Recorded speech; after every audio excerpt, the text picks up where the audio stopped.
میرے پیارے بھائیوں اور بہنوں، آج کی اس ویڈیو میں ہم ایک نہایت اہم بات پر غور کریں گے، اور وہ ہے دعا کی عادت ڈالنا۔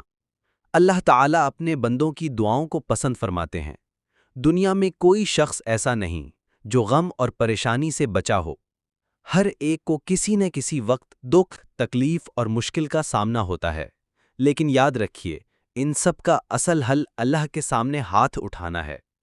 ہمارا مسئلہ یہ ہے کہ ہم صرف مشکل وقت میں دعا کرتے ہیں، جبکہ حقیقت یہ ہے کہ دعا کو زندگی کا مستقل حصہ بنانا چاہیے۔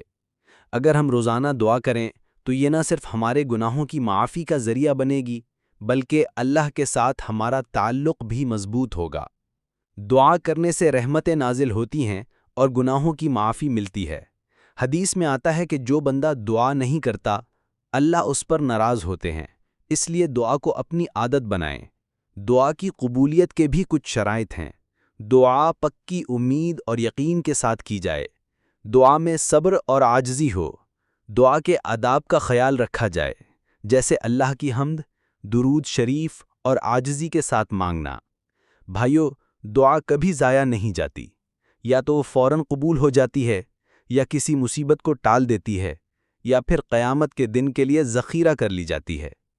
لہٰذا ہم سب کو چاہیے کہ دعا کو اپنی زندگی کا حصہ بنائیں۔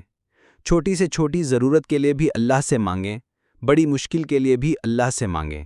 انشاءاللہ دعا کے ذریعے ہماری دنیا بھی سنورے گی اور آخرت بھی۔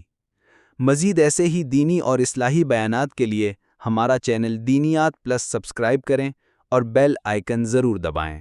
والسلام علیکم ورحمۃ اللہ وبرکاتہ۔